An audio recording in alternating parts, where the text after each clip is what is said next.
Chef d'orchestre d'une symphonie intellectuelle. Les mots et la pensée sont toujours en harmonie. Mathieu Bock-Côté.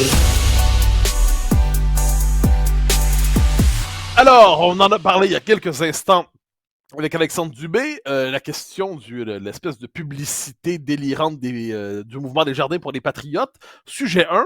Et sujet 2, la campagne de publicité lancée sur le mode référendaire du Parti québécois pour promouvoir l'indépendance, alors qu'on n'est pas à la veille exactement d'un référendum. Pour parler de ces deux sujets, nous recevons le chef du Parti québécois, Paul Saint-Pierre Plamondon. Paul Saint-Pierre Plamondon, bonjour. Bonjour.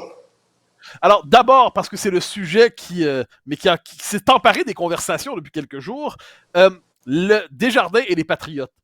Votre première réaction quand vous avez vu ça et votre état d'esprit aujourd'hui? J'ai réagi avec incrédulité. Donc, je pensais que c'était un faux, parce que des fois, il y a des montages sur les médias sociaux. Et aussitôt que j'ai réalisé que c'était vrai, j'ai interpellé Desjardins. Donc, on était samedi. J'ai interpellé Desjardins en disant « On va vous laisser un peu de temps pour réagir, mais pouvez-vous, lors de votre réaction, nous expliquer combien de dizaines d'employés ont vu, conçu, affiché cette infographie-là en n'ayant aucune idée de qui sont les patriotes, aucune idée de notre histoire, pour qu'on comprenne, qu'on puisse tirer des conclusions de cet épisode-là, parce que ça pointe vers un déracinement du Québec par rapport à son histoire, par rapport à ce qu'on doit comprendre comme bagage commun là, pour avoir une citoyenneté qui est partagée. Malheureusement, Desjardins n'a pas répondu. Donc, le jour des Patriotes, j'ai interpellé Desjardins dans un long texte. Et finalement, tout ce qu'on a obtenu, c'est un petit paragraphe, lundi soir, férié à 10 heures le soir. Donc, c'est très, très incomplet, très, très insuffisant par rapport à de réelles questions qui se posent par rapport à notre histoire, mais par rapport à Desjardins et notre histoire, qui semble avoir vraiment un malaise à nommer le jour des Patriotes, la journée nationale des Patriotes. Alors, j'ai l'impression, vous me corrigerez peut-être, que Desjardins espère voir la controverse se dissoudre. Mais j'en rappelle les termes parce que c'est assez amusant. Au début, on croit que c'est un faux, vous l'avez dit. Ensuite, on constate que c'est un vrai. Desjardins s'excuse en disant, en s'excuse à la communauté québécoise. Pas à la nation québécoise, pas au peuple québécois, pas au Québec, à la communauté québécoise. Et ils en ajoutent encore, en disant, en fait, on avait une autre affiche. La vraie affiche, c'était quoi? C'est le vélo jaune, où on dit jour férié, et on mentionne même pas le jour des Patriotes, c'est un jour férié aseptisé. Et là, on attend des jours, j'ai l'impression que Desjardins espère que ça passe. Mais ça ne passe pas. Est-ce que Desjardins n'est pas en train de créer un vrai événement politique nationale à partir de ce qui aurait pu être géré comme une gaffe locale? Totalement, parce que ce que moi j'ai dit à mon équipe lorsqu'on s'est rendu compte que c'était vrai, c'est prenons notre temps, on va laisser Desjardins réagir. Puis après coup, on verra la nature de notre intervention. Mais évidemment, si en ne réagissant pas, puis en parlant de communauté québécoise, en fait, ce qu'on est en train de dire, c'est qu'on prend pas ça au sérieux, puis qu'on ne comprend absolument pas en quoi c'est problématique. Là, en effet, ça devient un sujet d'envergure nationale et pour cause. Rappelons qu'il n'y a pas si longtemps, dans un discours au Conseil national du Parti québécois, j'ai parlé de l'histoire du Québec en rappelant les déportations, les exécutions et la discrimination contre les francophones dans l'histoire du Canada. Et ça m'a valu de mes adversaires politiques des qualificatifs comme violent, radical, toutes sortes de mots, là, il y en avait tellement, j'en oublie. Ça parle de notre rapport à l'histoire. Il y a un tabou autour de l'histoire des Canadiens français dans le Canada, autour des Québécois francophones. Nous-mêmes, on est un peu mal à l'aise de parler de ça et que Desjardins, qui est à proprement dite québécoise, dont l'enracinement est on ne peut plus clair dans l'histoire du Québec et dans l'avenir du Québec, que Desjardins embarque dans ce tabou, ne soit pas capable de nommer la Journée nationale des Patriotes et traite la question de cette manière-là, c'est vraiment c'est un vrai sujet, peu importe ce que certains en diront. Ça ne nous empêche pas de parler de sujets courants, de d'autres problématiques politiques. Mais moi, je veux pas vivre dans une société qui fait de l'amnésie et de l'aveuglement volontaire sa devise. Notre devise, c'est « Je me souviens ». Et là, on est très loin de ça en raison de Desjardins. Alors, autre sujet, vous avez déclenché il y a quelques jours la première pré-campagne référendaire, la campagne publicitaire pré-référendaire à l'annonce que vous avez annoncé que si vous prenez le pouvoir en 2026, vous lancez un référendum. Donc là, vous avez lancé une campagne de promotion de l'indépendance et la réaction est assez vive. Comme si on voulait détourner le sujet. D'un côté, vous dites, ah, il s'adresse aux anglophones, comme si c'était neuf, comme si le Parti québécois avait jamais parlé aux anglophones. Et de l'autre côté, on semble tout de suite vous canarder en disant, vous ne parlez pas des vrais sujets, vous nous conduisez sur une fausse piste, vous nous éloignez. Alors, votre réaction devant la réaction d'une partie du commentariat devant cette campagne? Ben, le commentariat fédéraliste et les partis fédéralistes vont devoir s'habituer parce que les cartes de membres au Parti québécois se vendent comme des petits pains chauds. Les dons ont augmenté, ont explosé, de sorte que nos objectifs financiers sont déjà atteints et qu'on a décidé de réinvestir toute somme supplémentaire obtenue dans la promotion de notre projet. Donc, il va falloir qu'ils s'habituent parce que ça, c'est une publicité parmi plusieurs qu'on va faire pour démystifier ce qui sont essentiellement des mensonges fédéraux, notamment celui de la péréquation. On a fait un budget de l'an 1 signé par 6 économistes crédibles, réputés, pour démontrer qu'en fait, l'argument de la péréquation était risible. On ne reçoit pas 10 milliards de plus que ce qu'on envoie à Ottawa. Ottawa nous endette en moyenne de 15 milliards de dollars par année, pendant qu'on obtient 9 milliards de péréquation. Et oui, il y a des transferts directs autour de 30 milliards, mais pour la balance, c'est-à-dire le 50 milliards qui reste, la question fondamentale qu'on doit se poser, c'est est-ce qu'on en a pour notre argent? Est-ce qu'on ferait les mêmes choix d'avoir une fonction publique fédérale délirante pendant qu'on n'est pas capable de financer nos services de santé? La réponse, poser la question, c'est y répondre. Et moi, je prétends qu'un Québec indépendant va faire des choix pas mal plus intelligents, beaucoup plus démocratiques, évidemment, en fonction de nos besoins lorsque nous rapatrierons ces 82 milliards qui sont notre argent, rappelons-le.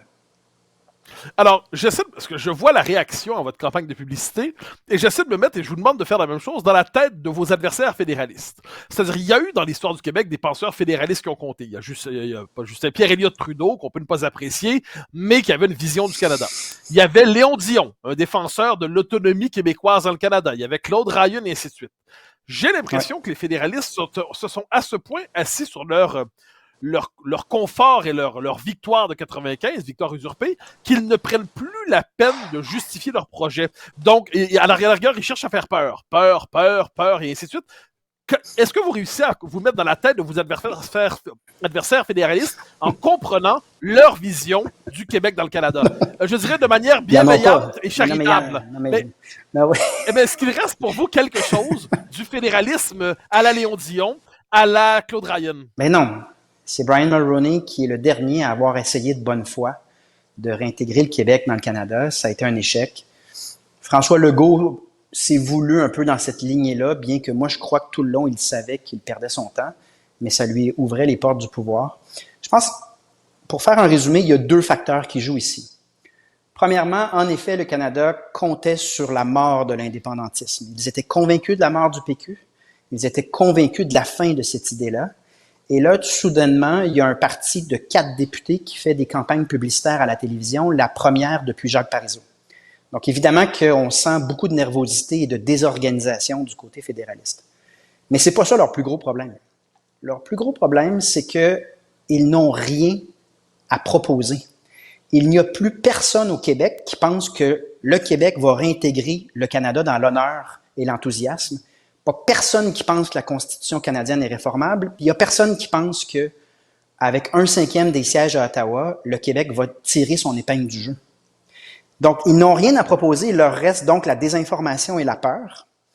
Et nous, il nous reste du temps pour nommer cette désinformation et ces campagnes de peur, avoir ce dialogue-là avec la population québécoise. Et on ne s'en privera pas parce qu'on a les fonds, le soutien financier de la part de la population pour démystifier ces points-là. Donc, il ne leur reste pas grand-chose et ils jouent leurs cartes très rapidement. Ils vont jouer 2 types de cartes, là, donc des cartes financières de désinformation pour créer de la peur, ou ils vont s'attaquer à moi personnellement. C'est-à-dire qu'ils vont me traiter de radical. Là, j'ai fait la liste de toutes les épithètes que j'ai reçues, mais ils vont essayer de me discréditer sur une base personnelle et à date, ni un ni l'autre ne fonctionne et nous, on continue notre plan de match en étant très transparent sur le projet de société qu'on va mettre en œuvre. Vous dites pour l'instant rien ne fonctionne, mais à l'échelle de l'histoire, ça a un peu fonctionné. Je m'explique, c'est-à-dire les Québécois francophones historiquement se rallient moins au Canada par enthousiasme que parce qu'on les convainc qu'ils en sont incapables, que sans le Canada, leur prospérité s'effondrerait. On a cherché à les convaincre que sans le Canada, leur démocratie s'effondrerait. Je cite Pierre Elliott Trudeau qui qualifiait les Québécois de dégueulasses petits peuples de maîtres chanteurs. Donc il y a quand même quelque chose là-dedans. Ça a fonctionné historiquement. Vous croyez que l'état d'esprit des Québécois a évolué et qu'ils sont moins sensibles qu'auparavant à la propagande fédéraliste? Oui, parce qu'ils sont habitués. Il y a moins de peur. On le voit là, dans le dialogue. Quand je vais dans les chambres de commerce, par exemple, c'est pas tout le monde qui est d'accord avec moi, mais il y a personne qui est paniqué ni surpris de ce que je présente comme conclusion. L'Assemblée nationale, de manière unanime, c'est-à-dire que la CAQ et les libéraux ont voté en faveur d'une motion qui dit que le Québec a les moyens financiers de devenir un pays. Donc, il y a plusieurs de ces campagnes de peur-là. On ne pourra pas, en date d'aujourd'hui, faire le coup de la Brinks puis faire semblant que des camions quittent le Québec. Il n'y a personne qui va embarquer là-dedans. Donc, il y a un effet cumulatif dans l'histoire du Québec. Moi, je pense que l'indépendance du Québec aura lieu et que ce ne sera pas grâce à moi ou l'équipe actuelle du Parti québécois, mais bien en raison de plusieurs générations qui évoluent, avancent dans la bonne direction, avec évidemment la pression d'un régime colonial qui tente d'étouffer, de dévaloriser, de saper ce goût normal d'exister, ce goût normal de la démocratie. Mais à l'usure, ça tient pas la route et je constate que le clan fédéral a très, très peu à offrir à part justement de la peur et des mensonges. Nous avons le temps. Moi, je suis optimiste. Je pense qu'ultimement, la vérité et le bien commun gagnera sur le mensonge et la désinformation. Il nous reste le temps d'une question. Je reprends une formule que vous avez utilisée. Vous avez parlé d'un régime colonial. Vous avez vu cette décision d'un juge qui nous dit finalement que l'obligation de traduire immédiatement les jugements rendus en anglais au Québec, les traduire en français, eh bien, c'est illégitime en tant que tel. Un juge anglophone lui-même. Est-ce que cette idée qu'au Québec, la justice en français soit optionnelle, c'est pas une marque justement de ce régime colonial qui ne veut pas mourir? Oui, c'est une marque de mépris. C'est également une marque d'absence de respect pour la démocratie, parce que rappelons qu'en démocratie, le Parlement sert à faire des lois qui représentent la volonté populaire et que le peuple a la chance de changer de gouvernement à chaque 4 ans. Ce qui est particulier dans cette affaire-là, c'est que les partis ne voulaient pas parler de cet aspect-là et le juge, de son propre chef, décide de prendre cette direction. Et je pense que c'est important qu'à l'Assemblée nationale, à titre d'élu, on réitère notre volonté d'un système de justice qui fonctionne en français et qui soit accessible en tout temps en français. Il n'y a pas de compromis à faire là-dessus. Paul Saint-Pierre Plamondon, chef du Parti québécois, merci pour votre temps ce matin. À une prochaine.